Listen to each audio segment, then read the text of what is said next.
share my screen. In the meantime, I'm gonna try giving the permissions. It's not popping up to give me the permissions in the right way, so I'm afraid this won't be able to record. Hold on, maybe. There we go. Okay. Uh, it wants it to record, and it said that I need to give it permissions, and now I can't figure out what the hell it's talking about. I'm not trying to do anything, I'm just trying to share the screen.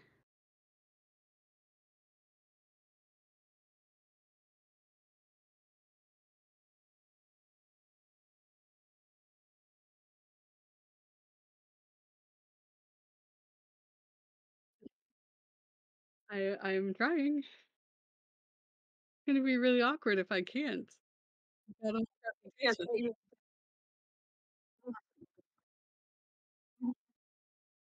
I do?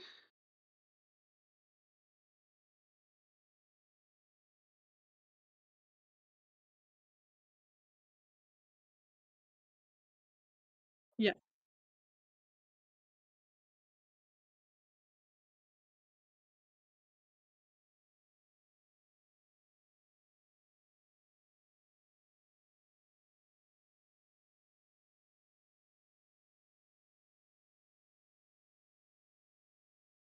alright.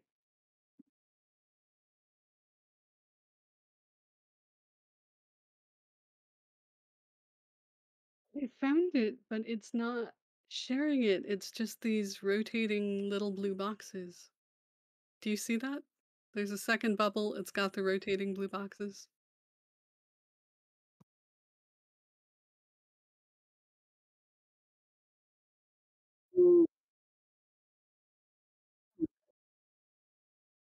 Yep, yep.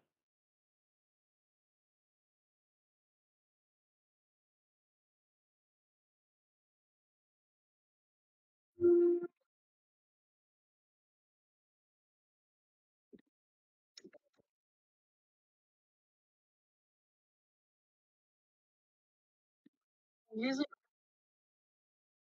actual PowerPoint.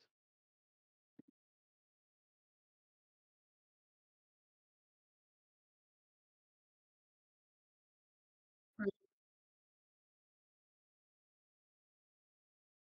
Alright, let's try that.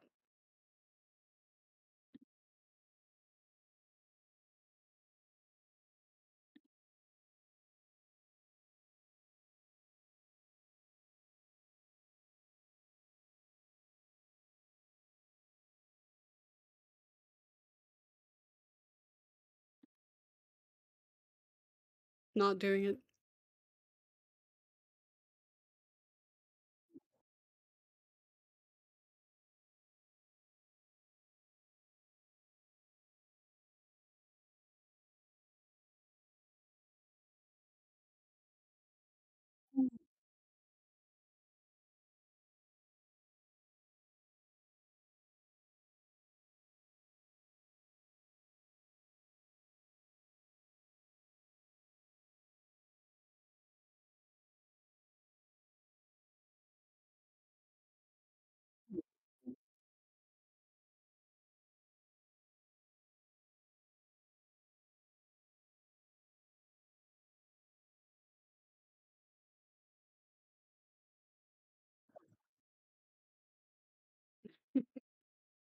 I have wonderful pictures too.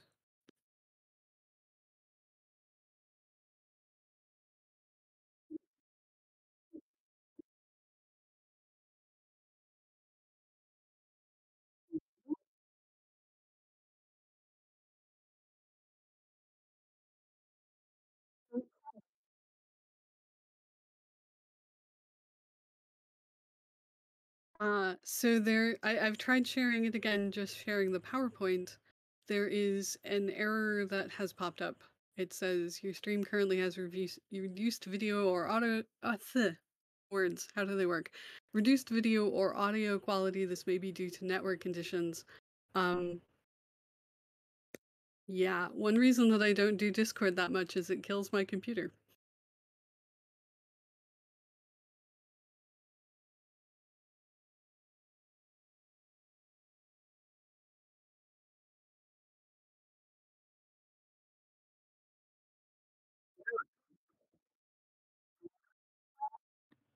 Okay.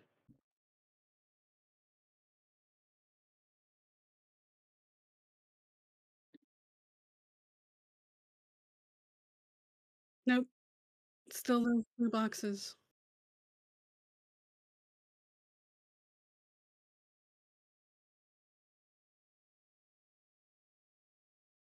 Nope.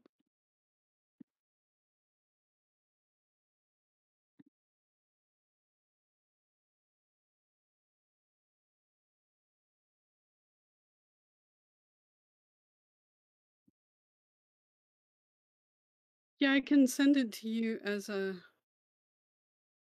link.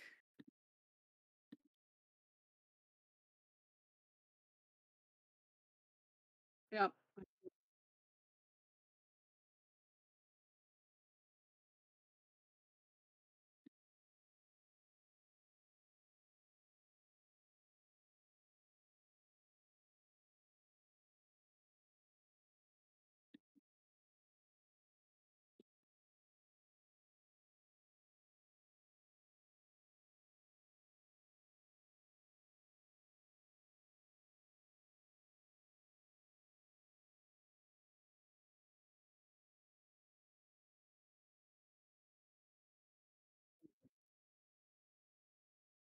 Yep.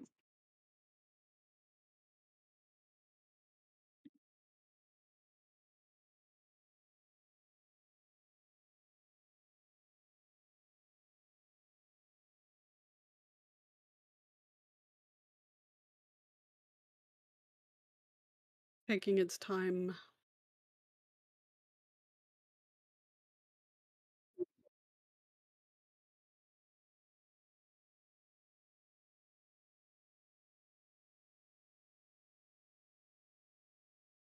Yeah, at one conference I went to, and this was like an international conference, I was using a Prezi, and the Prezi killed the presentation computer dead.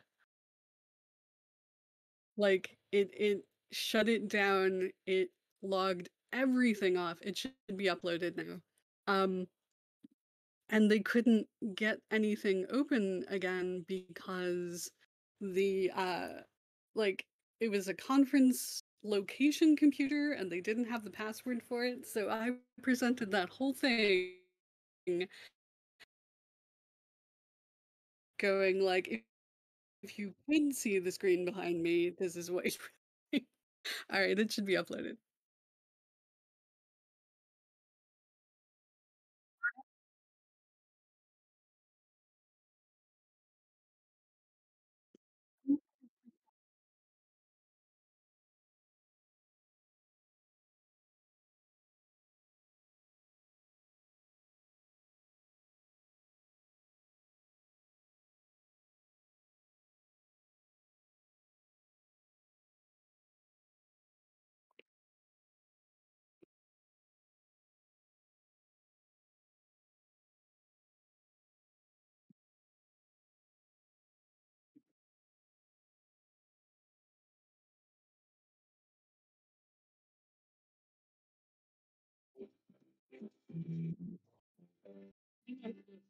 Okay, there we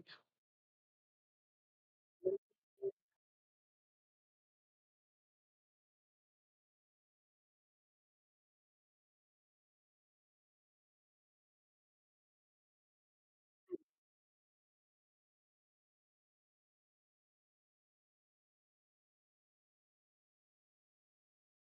Sure.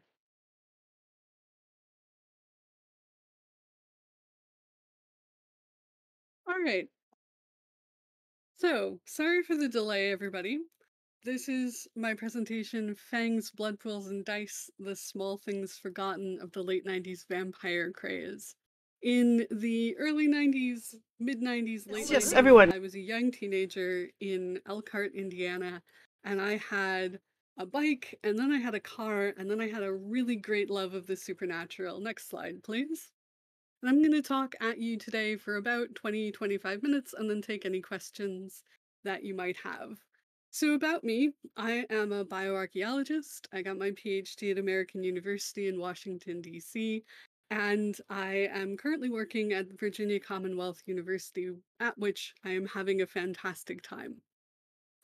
Mostly, I do museum archaeology. I'm disabled and unsuited for field work, so I do museum archaeology, which is really the study of items that are donated or have been forgotten throughout history and excavated and then put into the museum. But today I'm going to give you sort of an auto-archaeology of my younger years, and I've stolen part of my title from the wonderful book by James Dietz of Small Things Forgotten. It is a title that is really evocative to me.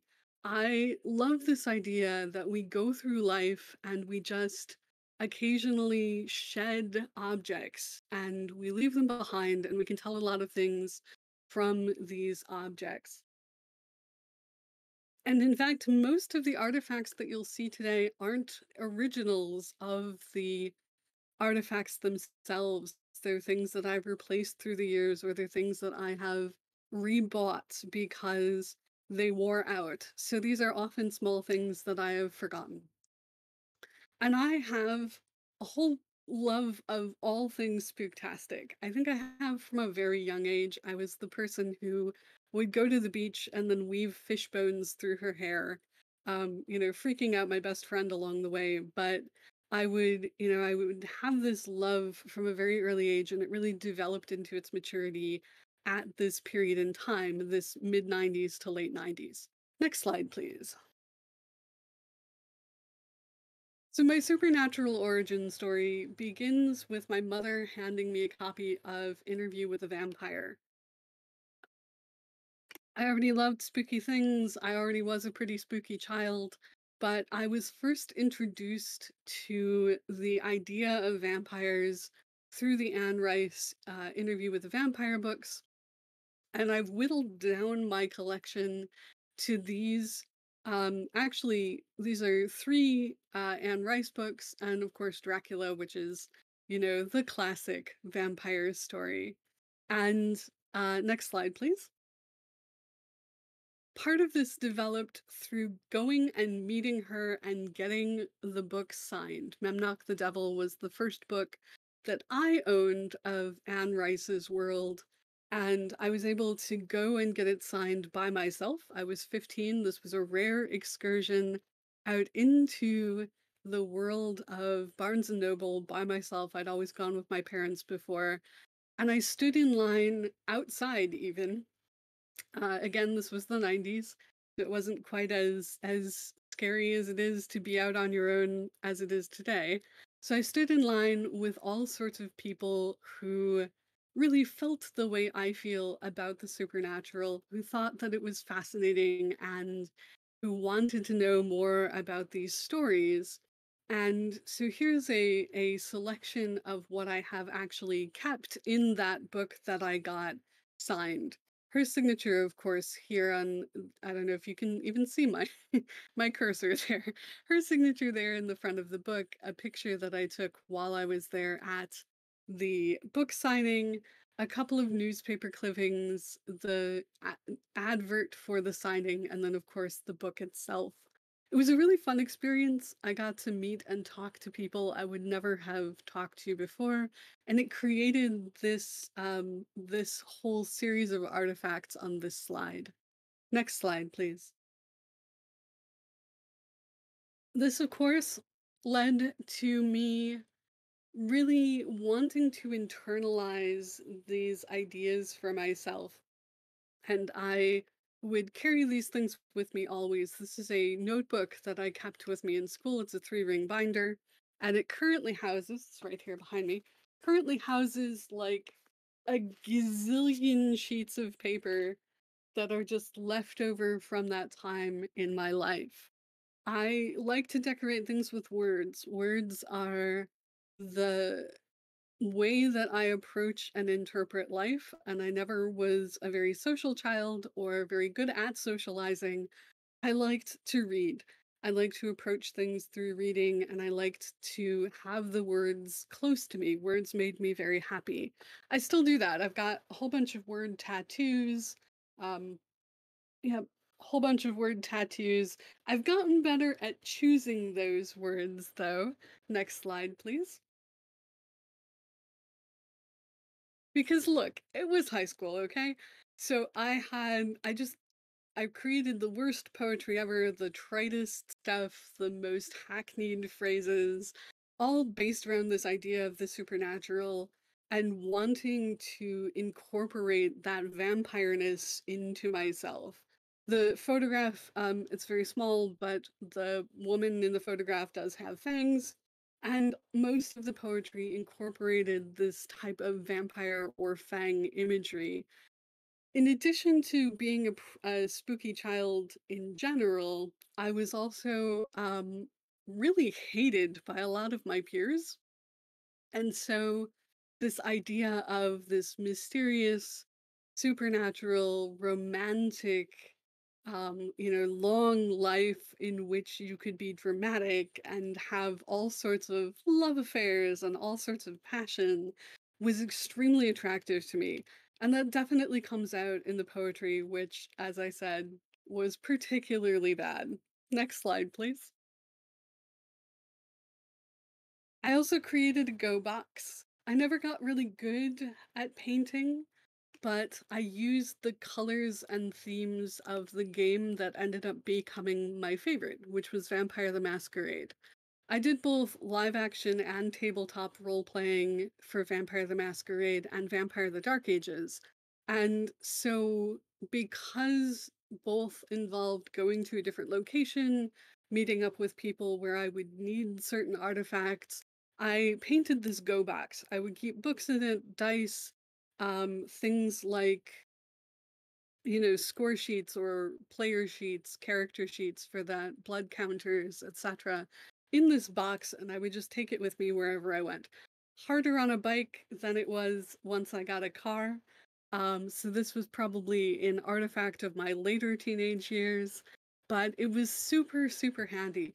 Currently, it is in my regrettably disgusting bathroom closet, holding a whole bunch of electrical stuff that I don't need or use.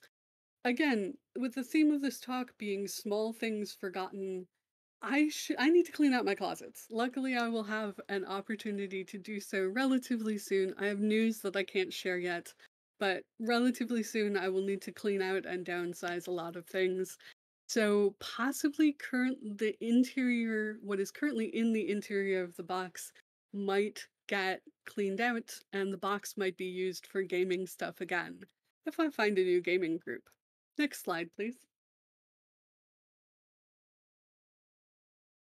The vampire games also had branded music. This was a considerable effort on the part of White Wolf. White Wolf Games and Black Dog Games were the ones who originated the Vampire the Masquerade series. This was a considerable effort on their part to create a community and an aesthetic that would unite the players of the game. During this time period, during the 80s, or sorry, early 90s, late 90s, there was this sort of underculture, counterculture that was very vampire oriented. It wasn't yet in that point united around anything. It was very nebulous. So in the late 90s, they released this Music from the Succubus Club CD. Now, first, this was during the time when CDs were still a relatively new and cool thing, so you could have this tangible piece of artifactual material that also played the music of the game. It was also a heyday for this type of music. There's a lot of fascinating examples of sort of punk or rock or metal groups that were just coming in to their zenith basically at the time period that are on this CD. It's a remarkable piece of music, regardless of whether or not you were interested in playing the game. But the branding of the music to specifically represent the Vampire the Masquerade game really served to unite everybody into that way of feeling about the game itself, that aesthetic. Next slide, please. And of course, because gaming often produces books, and books and writing and text are a large part of the way I relate to the world, I bought almost all of the books.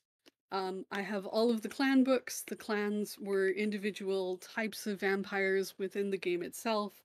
I have a couple of the spin-offs. So I have the Dark Ages, which was set during the 12th and 13th centuries. I have a lot of the location books. So I have Chicago by Night, which is meant to be played as though you are in the city of Chicago, or in fact played in the city of Chicago. I have a lot of the spin-off books.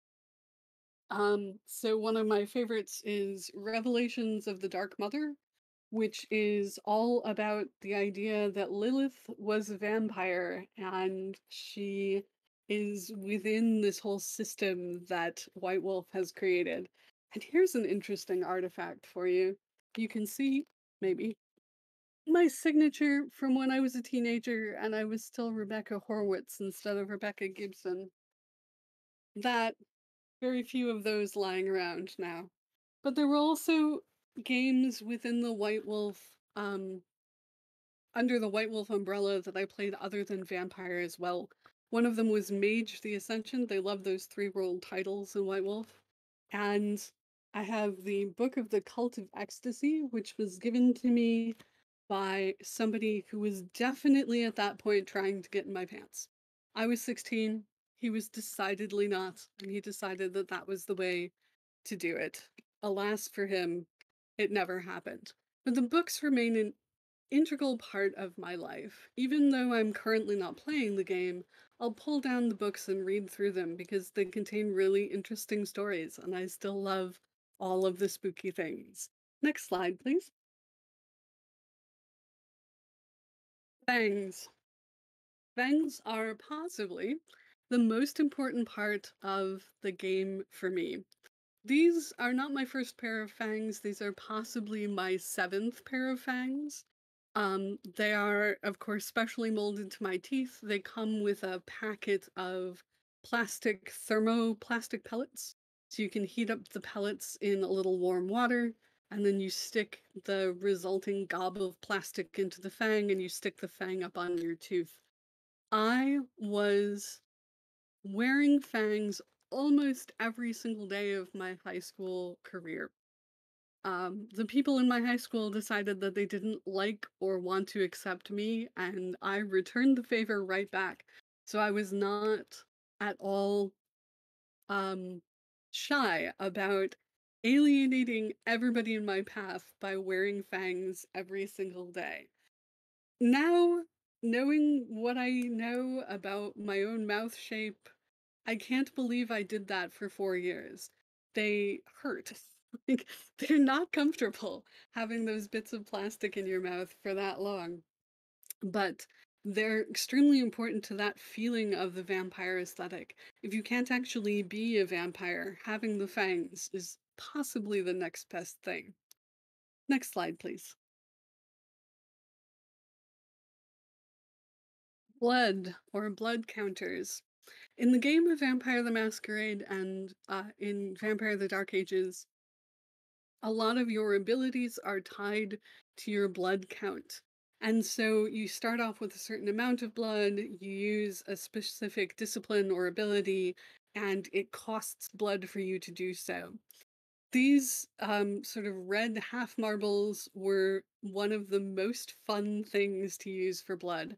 Often, people would use tickets. There were a couple of games where you would check in with the game master, and depending on your blood count for the day, he would issue you a certain amount of tickets. There was another game where it was like a little card, and you'd punch off how many blood points you used for that day. And so you could get them back by feeding on other characters or on NPCs, and then you would trade the tickets or you would trade the counters. I would only use the little glass counters if I was in a tabletop game because at that point, I was in my teens. I didn't really have an income. I didn't want to be rebuying glass counters all the time. The tickets, on the other hand, were easily tradable. Next slide, please. Dice. Dice were used for the tabletop games, and these, it might shock you again, are not my first or my original pair of dice. I actually bought these, and they make the best clicking sounds. I bought these recently when I thought I might be starting up another game, but then COVID hit and no games for me. And um I just I used to have Vampire the Masquerade specific branded dice.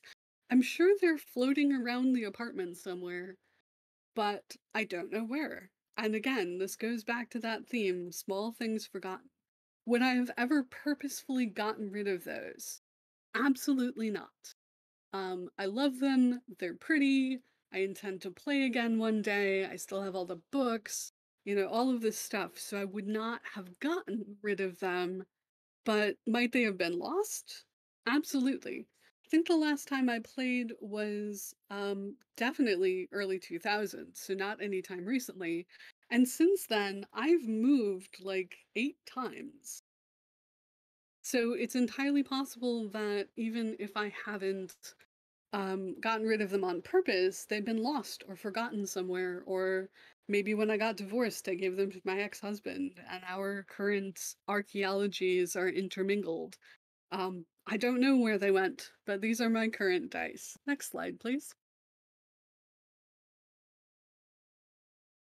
And yeah, there's the invisible part, the invisible archaeology that just sort of lasts in your psyche.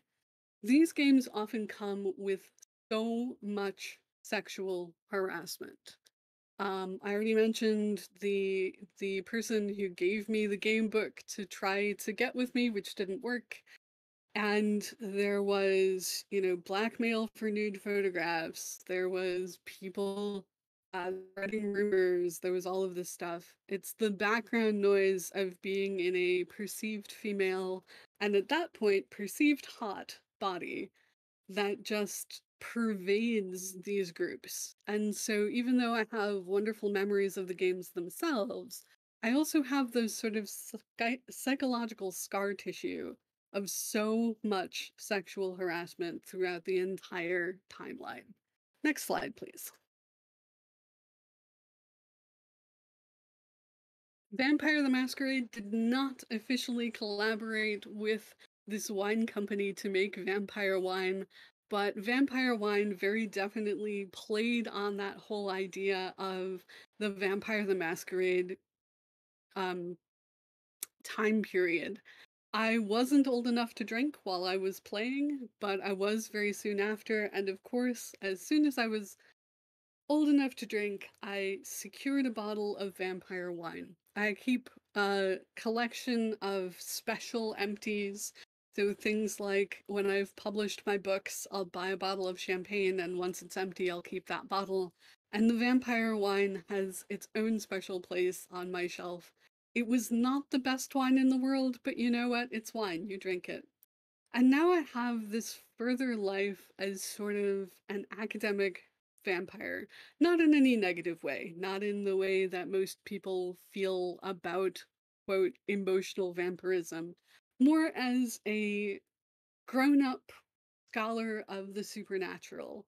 My research interests are many and varied, and they've always included this supernatural oeuvre, this relation to vampires in my work.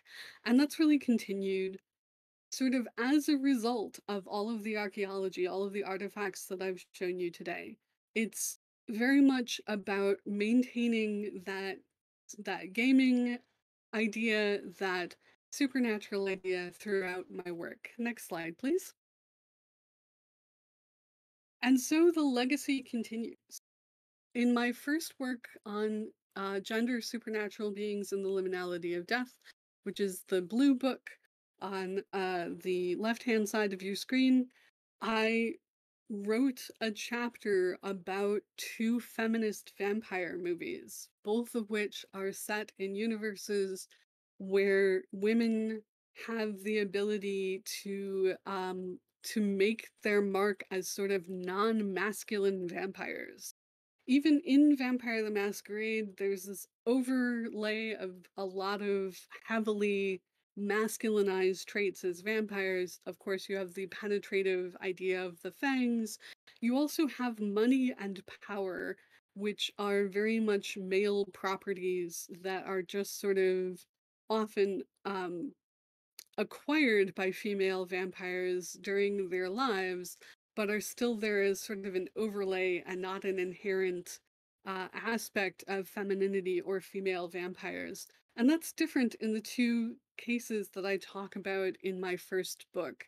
So I talk about a Girl Walks Home Alone at Night, which is billed as the first Iranian vampire western, and I talk about Only Lovers Left Alive, in which the woman is really the powerhouse of the relationship between the male and female leads. In my second book, I don't talk quite so much about vampires, but it's still coming out of this experience. The small things add up over time until they become an archaeological assemblage and until they become ideas that I can turn into these books that I have co-edited. Next slide, please. I hope that despite the delay, you've enjoyed this presentation, maybe learned a bit about the world of Vampire the Masquerade, or at least my position in it. Thank you very much for the invitation to present today, everybody in the audience, and of course the various LARP groups I've participated in over the years, and my editors at Lexington Books who published the two books you just saw on the screen. You can find me online at R. Gibson Girl on Twitter, on Facebook at facebook.com/The Corseted Skeleton, on Patreon by searching The Corseted Skeleton, in email at rgibson.archeo@gmail.com, and you can find my books at amazon.com/author/Rebecca Gibson Bioanthro.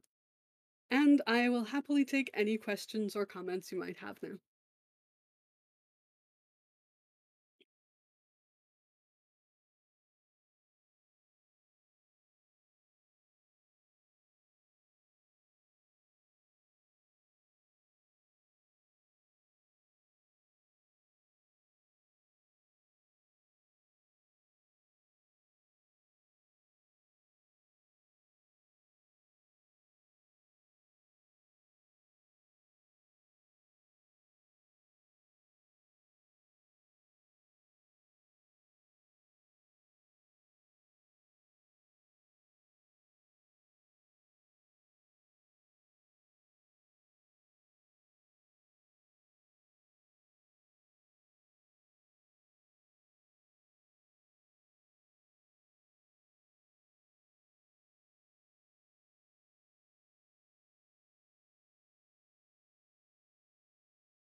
I can't.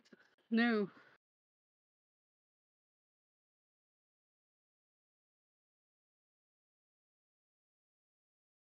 Yes.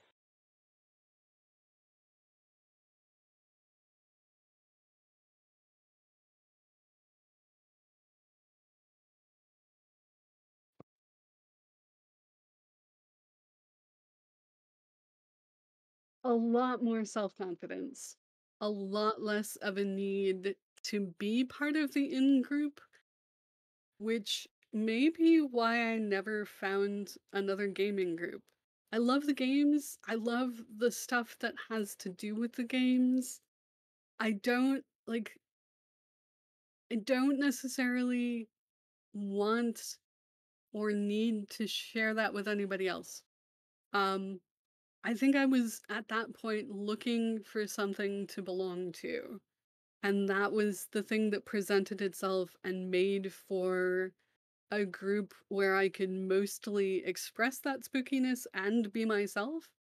But almost every single group I was ever a part of was toxic in some way or another, and they've all dissolved because of that toxicity. And a lot of it included me in terms of, um, when you're just finding your sexuality and you're really clumsy about it, and, in doing things that you want to do or that you feel like you need to do, it overlaps in ways that are hurtful to other people. And I take a lot of responsibility for the fact that I was a very wounded child because of that whole hatred of my peer group in high school. And I was very wounding to other people, being over sexualized, not knowing how to say no, being aggressive, being, irresponsible with that type of thing. And the idea of sexuality and the idea of the vampire group is very much Yeah. all mixed together. Like that was the thing, is you went there to be sexy. Yeah, the vampires Just were very sexualized in general. oh my God, yes. Especially just like even starting with Anne Rice with those, Yes. you halfway nods to homosexuality that never actually got there. Yeah. Um, Um, and I just don't need to do that anymore. I know who I am. I don't need to go do that anymore. that actually feeds really well into this next question from Indy Croft. She says, I'm curious to know if she saw or drew a parallel between that kind of sexual harassment or objectification of young women and girls in the interview with the vampire and your own personal experiences within the fandom. You kind of were touching on that, but I was just wondering if you'd like to recircle to that. Specifically the Oh, Anne Rice part. absolutely. So, of course, we have that idea of Claudia, and I've even, like, I wrote Claudia on the I love that notebook. notebook. It's ridiculous. It's Oh my awesome. God. So cringe. Unfortunately, the one poem that I actually loved and went back to years later, I can't find anymore. It has become one of those small things forgotten. But yeah, so you've got Claudia, who's this romanticized, like she wasn't even 12 in the book, she was younger, but she's still romanticized. And then you have all of these um loner outcast sort of young people. We never had um like 12-year-olds and younger, but we definitely had 13-year-olds and older Mm-hmm. in the gaming Mm-hmm. group. And it was just like we would game from sundown to like 2 in the morning, which was well after curfew for Elkhart. Nobody was checking, people would wander off into alleys together and then come back later. There were a couple of pregnancies that possibly could have been avoided. There was a lot of jealousy. There was a lot of infighting. There was a lot of like waiting until you're legal. Right. Um, there was like, and there was a lot of, you know, uh, I guess the polite term would be May December, and the impolite term would be statutory rape. Like, there was a lot of sexualization of young people going on, and it had a lot to do with um, that general feeling, taken directly from the Anne Rice books and then into the Vampire the Masquerade, which had 13 clans, and a Right. lot of them were very pretty, and like you could do anything from the gangrel sewer rat who rolled in the mud to the manic pixie dream Malkavian to, all of this stuff. But yeah, lots of that. I do. Oh. Going back onto that, I remember that there were rules, well, quote unquote rules for the embrace, where you weren't supposed to embrace children. But of course, there were children. Uh, Oh um, yeah. And the thing about building a character, about becoming somebody else, mm-hmm. is Oh, sure, I was 14, but my character was 25. Right. Right, right, So right. So that does encourage you to like participate in things maybe you probably wouldn't if you were playing 14-year-old self. there's like one person that I still talk to from that time period, and I wrote to him on Facebook a couple of months ago, and I was like, dude, you're basically the only one among that group who didn't try to sleep with me, and thank you. You're right. Like, I had a huge crush on you. I wanted at the time for you to try something, and my 41-year-old self is like, thanks. You were Yeah. a stand-up guy. You're still a stand-up guy. Thank you. Exactly. Yeah, yeah, I got that feeling too. Short round would like to know, uh, kind of going back to the topic of the Anne Ricean vampires. Do you think that vampire culture has definitely evolved over time, and what's your overall take on that? I think it's getting there. And I think those two movies that I mentioned are helping it get there. But they're both outside of the mainstream, even though Yeah. the second one, yeah, Only Lovers Left Alive, it's a movie that had three huge name actors in it, but it got very little press. It's not very widely known. It's certainly not among the the up and coming vampire lore, and I really want to change that. That's one reason that I wrote that chapter. So you have Tilda Swinton as Eve, and you have Tom Hiddleston as Adam, and they are sort of a bonded pair. They've married each other several times, centuries, and he's whiny, depressive, suicidal. Uh, well, he's kind of a jerk in some ways. I but like he's a weed, and like up until about 2/3 through the movie, she's carrying him basically, and she's just this vibrant, gorgeous, amazing, atypical feminist female vampire. I think her casting decision was possibly one of the best I've ever seen, because you think female vampire and you think like the underworld movies, or you Mm-hmm. think Queen of the Damned. These are the two examples I relied on heavily in the chapter. And you get, the skin tight leather, and you get the large breasts, and you get the tiny waist and everything. And there's a nude scene in Only Lovers Left Alive where Hiddleston and Swinton are laying together on a black velvet. It's extremely dramatic and vampiric, on like a black velvet coverlet of some sort. First of all, two fantastically gorgeous people in the nude. It's like, please, absolutely, let's do this. The fact that she is so atypically feminine, she's talked before about bringing the feminine back to androgyny, and you can see that. Like, Mm. at the time of the movie, she's 53 years old. She looks 53 years old. Hmm. She's had children. You can see it. She doesn't have large breasts. She doesn't have full breasts. They're 53-year-old breasts that look like somebody who possibly breastfed her children. And yeah, it's I want this movement. I want women who don't look like pinup models being our vampires. And that also goes back to the first movie that I talked about, A Girl Walks Home Alone at Night. It's set a in an Islamic town. Um, Everybody in the town is singular, so you have like one pimp and one druggie and one prostitute, and it's really hilarious the way it's set up like this.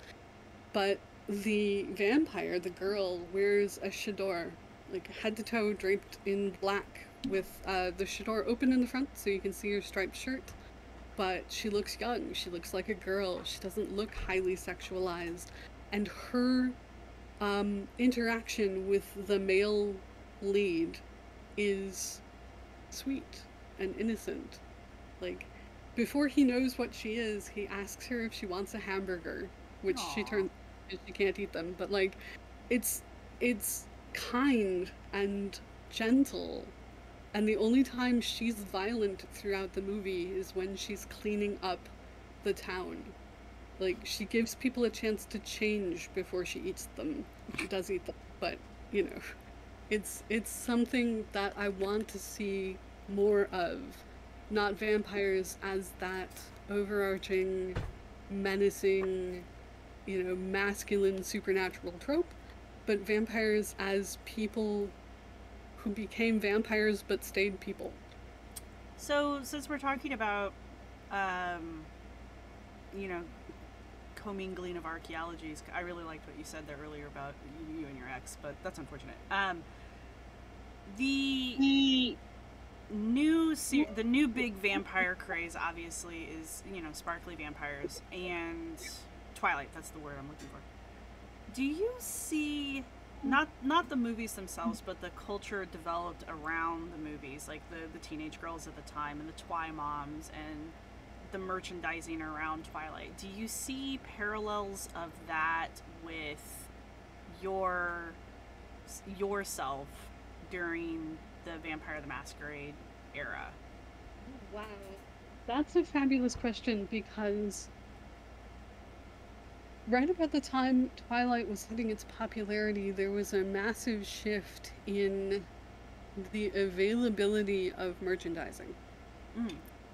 Um, so where, my trip to Barnes and Noble at 15 to get this book signed was a big thing for me. Mm-hmm. When Twilight came out, we already had Amazon, we already had the internet, we already had the stuff where you could go look at things and buy them without socializing. Right. And so it became a much bigger thing, a less organic thing, and a more driven thing. So there's a similarity in that, regardless of the fact that I was already counterculture before I started on the vampire craze, there's the similarity of wanting to belong. Mm-hmm. There's like this criticism of self-inserts and Mary Sue's and everything, and Bella being the every woman and what have you.